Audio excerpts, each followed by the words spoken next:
வணக்கம் பாலமுருகன்.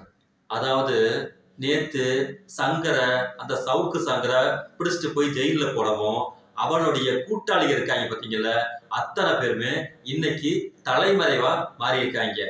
ஆனா டிவிக்கு முன்னாடி இதை உட்காந்துக்கிட்டு கேமராவுக்கு முன்னாடி அப்படியே பெரிய உத்தம புத்திரர்கள் மாதிரி இவனுக்கு வாயடிச்ச பெரிய கூத்தை எல்லாத்தையுமே நம்ம கொஞ்ச நாளைக்கு முன்னாடி பார்த்தோம்.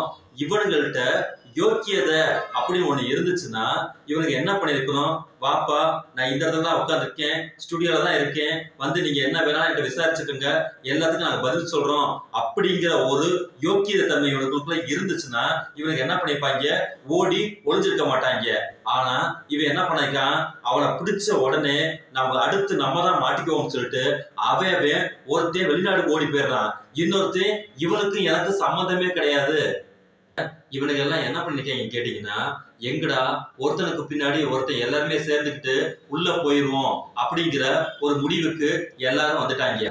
இதுல இந்த பெலிக்ஸ்ங்கிறவன் என்ன பண்ணிருக்கான்னு கேட்டீங்கன்னா, நான் மிகப்பெரிய மூத்த ஊடகவியலாளர், இந்த ஊடகத்துக்காக, இந்த ஜனநாயகத்தின் 4வது தூணுக்காக நான் எவ்வளவுலாம் நான் போராடினேன் அப்படி இப்படின்னு வாயடிக்கக்கூடிய இந்த அயோக்கிய பைய இவனும் இந்த சவுக்கு சங்கரும் உட்காந்துக்கிட்டு என்னெல்லாம் அவனுக்கு கொட்டை முடிச்சாங்கிற விஷயத்துக்காகத்தான் இப்ப அவன் உள்ள போயிருக்கான். இவன் ஒழிச்சிட்டு போய் உட்காந்துருக்கான். அப்படி என்னன்னு கேட்டீங்கன்னா, பெண்கள் பற்றிய இவங்களுடைய கேடு கெட்ட பார்வை இருக்கு பாருங்க, அது இருக்கிறதுலே தரம் கெட்ட பார்வைங்கிறதுக்கு இந்த 2 அயோக்கிய பெயர்களும் ஒன்னா நம்பர் ஒரு உதாரணம். காரணம் என்னன்னு கேட்டீங்கன்னா, இவங்க 2 பேருமே 100% RSS உடைய வளர்ப்பு நாய்கள். இவங்க RSS என்ன சொல்லுதோ அது அப்படியே அச்சரம் பெறலாமல் அடி பெறலாமல் இவனுங்க பேமெண்ட்டையும் வாங்கிக்கிட்டு இவனுங்க ஒரு யூடியூப் சேனலை வச்சுக்கிட்டு இவனுங்க சொல்றதுதான் சரி அப்படிங்கிற ரேஞ்சில மிக மிக எச்சத்தனமான பேச்சுக்களை இவங்க பேசிட்டு வந்தாங்க.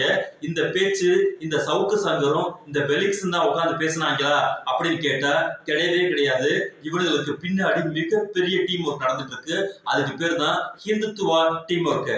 அதாவது சங்கராச்சாரி அப்படின்னு சொல்லி பிராமணால், அதாவது பார்ப்பன கூடாரங்கள் அனைத்துக்கும் தலைவர் என்று தன்னை அறிவித்துக் கொள்கிற இந்த வடகலையில் இருக்கக்கூடிய இந்த சங்கராச்சாரிங்கிற ஒரு அயோக்கிய கேடுகிட்ட பைய பெண்களை பற்றி எவ்வளவு கொச்சைத்தனமாக எவ்வளவு ஒழுசத்தனமாக பேசியிருக்கிறான். இதை விட இன்னொரு செத்து போன சங்கராச்சாரி இருக்கான் பாத்தீங்கல்ல, அந்த தெய்வத்தின் குரல்ல எவ்வளவு மோசமாக பெண்களை சொல்லியிருக்காங்க. அவனுக்கு முன்னாடி இருக்கக்கூடிய மோசமான விஷயம் கேட்டீங்கன்னா, மனு தர்மத்துல பெண்களை எவ்வளவு தூரம் கொச்சைப்பட்டிருக்காங்கிறதுக்கான நீட்சி தான் இந்த அயோக்கிய பயல்கள் வரைக்கும் இந்த வார்த்தைகளை தொடர்ச்சியா பேசிட்டு இருந்தானுங்க. குறிப்பா இவன்களுடைய எண்ணம் என்னன்னு கேட்டீங்கன்னா, திராவிடத்தை ஒழித்துட்டோம்னா ஆட்டோமேட்டிக்கலா எல்லாருமே நாம் வச்சிருக்கக்கூடிய அந்த அதிகார பகிர்வுக்கு கீழே நம்ம எல்லாமே நம்ம கொண்டுட்டு வந்துடலாம். அதனால நம்ம இன்னும் எவ்வளவு வேணாம் மனு தர்மத்தை பத்தி நம்மளால பேச முடியுங்கிற ஒரு நப்பாசையில தான் பேசிட்டு இருந்தானுங்க. ஆனா கேடுகெட்ட கெடுவாய்ப்பு என்னன்னு கேட்டீங்கன்னா, இவனுங்களுக்கு ஆப்படிக்கிறதுக்கு இங்க இருக்கக்கூடிய கவர்மெண்ட் திராவிடன் மாடல் கவர்மெண்ட். அதாவது பெரியார் அம்பேத்கர் கான்ஸ்டிடியூஷன் மேல உண்மையிலேயே அக்கறை இருக்கக்கூடிய பெரியார் அம்பேத்கர் அவங்களுடைய அந்த கான்ஸ்டிடியூஷன் இருக்குன்ற காரணத்தினால இவன் பேசிருக்கக்கூடிய இந்த எச்ச பேச்சுக்கு பாத்தீங்கல்ல, இது எல்லாமே வெளியில இருந்து பேசக்கூடிய பேச்சே கிடையாது. நீ பேசுற பேச்சுக்கு உள்ள இருக்கக்கூடிய ஒரு ஆளு அப்படிங்கிறதுக்காக இவனை தூக்கிட்டு போய் கொண்டு உள்ள போட்டாச்சு. நேற்றுக்கு சாயந்தரமே ஆரம்பிச்சிட்டாங்க இவங்களோட ஒப்பாரிய. ஐயோ, என்னை குத்த வர்றாங்க, கொல்ல வர்றாங்க, அங்க போட்டு என் கைய கால உடைக்க வர்றாங்க, ஜெயிலுக்கு போன உடனே எனக்கு அவ்வளவு பெரிய உயிருக்கு அச்சுறுத்தல் சொல்லி வெக்கமே இல்லாத இந்த வெக்கம் கட்ட கேவலமான ஆட்கள் என்ன பண்ணிட்டாங்க, வெளியில பேட்டி கொடுக்க ஆரம்பிச்சிட்டாங்க. இதே மாதிரிதான் போன தடவை இவனை புடவை தட்டி உள்ள கொண்டு போகும்போது அடுத்த நாளே ஐயோ, என்னை குத்த மாட்டாங்க, கொலை பண்ண மாட்டாங்கன்னு சொல்லி ஒப்பாரி வைக்க ஆரம்பிச்சுட்டான். எவ்வளவு கடைந்திருத்த ஒரு கோலையாக இருக்கக்கூடிய இந்த சவுக்கு சங்கரும் இந்த பெலிக்ஸ்ங்கிற மாதிரி இவங்களுடைய யூனிட்ஸ்ல இருக்கக்கூடிய இந்த கேடுகட்ட இந்த கும்பல்கள் தான் வெளியில உட்காந்துட்டு தன்னை மிகப்பெரிய புலனாய்வு புலிகள்னு சொல்லி அறிவிச்சிட்டு இருந்தாங்க.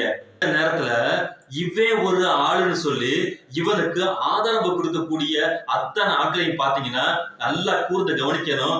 அவ்வளவு பேருமே பிஜேபிக்கு சொம்படிக்கிறவங்களும் பிஜேபி ஆர்எஸ்எஸ் உடைய அடியாள் கூட்டமும் தான் இந்த சவுக்கு சங்கரை இந்த ரெட்ஃபிளிக்ஸும். உடனே ஊடகத்துடைய அறம் பாதிக்கப்பட்டு விட்டது, கருத்து சுதந்திரம் எல்லாம் காணாமல் போய் விட்டதுன்னு சொல்லி உட்காந்துக்கிட்டு ஒப்பாரி வைக்கிறாங்க. ஏண்டா நேரடியாக ஒரு பொண்ணை வந்துகிட்டு ஒரு பதவி உயர்வுக்காக நீ என்ன வேலை வேணுமானாலும் அட்ஜஸ்ட்மெண்ட் பண்ணிக்கிறங்கிறது இவனுங்களுடைய விஷயத்துல கருத்து சுதந்திரம். இவனுடைய அம்மாவையும் இவனுடைய அப்பாவையும் வீட்டுல இருக்கக்கூடிய பெண்களையும் கூட்டிட்டு வந்து ரோட்டுக்கரல ஒருத்தன் வந்து தரங்கட்ட நாலாந்தர வார்த்தை பேசினானா அவங்கிட்ட வந்து இவங்க எல்லாம் உட்காந்து சாமரை வீசிக்கிட்டு இவங்க பேசுறது கருத்து சுதந்திரமா, இதுக்கெல்லாம் நீ கவலைப்படாத அப்படின்னு சொல்லக்கூடிய அந்த அளவுக்கு மனப்பிறவு கொண்ட கும்பல்கள் தான் இந்த பிஜேபி ஆர்எஸ்எஸும். அதுக்கு சொம்படிக்கக்கூடிய இந்த சீமான்கிறவன் எங்கடா அந்த மதில் மேல் பூனைங்கிற மாதிரி அவர் இப்படியும் சொல்லியிருக்கலாம் அல்லது அப்படி சொல்லாம விட்டுருக்கலாம் சொல்லி இந்த டிஎன்பிசி கேள்விக்கு 4 பதில் சொல்ற மாதிரி 1ஆம் நம்பர் ஒழுசத்தனமான கேடுகிட்ட பதில வந்துட்டு இவன் சொல்லிக்கிட்டு இங்க சப்பா கட்டு கட்டிட்டு இருக்கான். இந்த சாட்ட மாமா பையன் வெளிநாட்டுக்கு ஓடி போயிட்டான். ஏன்னா அடுத்தடுத்த லைனுக்கு வர்றது நம்மளதான் ஆப்படிப்பாங்கிற விஷயம் இவனுக்கு எல்லாருக்குமே தெரிஞ்சு போச்சு.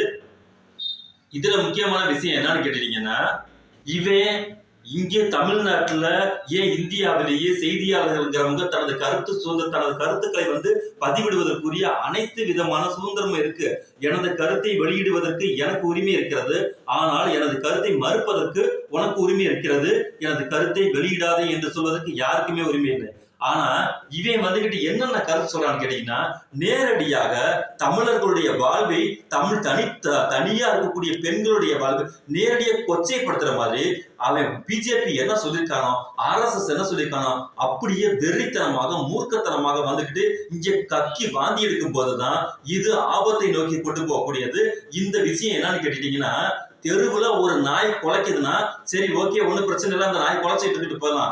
ஆனால் குலைக்கின்ற நாய் கொஞ்சம் கொஞ்சமா வெறியேறி கடிக்க ஆரம்பித்து விட்டால் இது அந்த நாயின் உரிமைன்னு சொல்லிட்டு நாயின் சுதந்திரம் சொல்லி எவனாவது வந்தானா அவன் எப்பேற்பட்டவங்கிறதுக்கான உதாரணம் தான் இப்ப இவங்களுக்கு ஆதரவா வந்து கிளம்பிட்டு இருக்கக்கூடிய அந்த ஆர்எஸ்எஸ் பிஜேபியோட கும்பல்களும் இவங்களுக்கு சொம்படிக்கக்கூடிய இந்த ஆட்களும். ஆகையால பிஜேபி இந்த இவனுக்கு இதுவரைக்கும் சொல்லிருக்கக்கூடிய இத்தனை வார்த்தைகளுக்கும் இவனுக்கெல்லாம் வெளியில இருக்கக்கூடிய ஆட்கள் கிடையாது அப்படிங்கிறதுக்கான அடுத்த கட்ட ஸ்டெப் தான் இந்த ரெட்ஃபிளிக்ஸ் ஓடி ஒளிஞ்சிக்கக்கூடிய இந்த ரெட்ஃபிளிக்ஸை பிடிக்கிறதுக்கான வேலையை தமிழக அரசு செஞ்சுக்கிட்டு இருக்கு.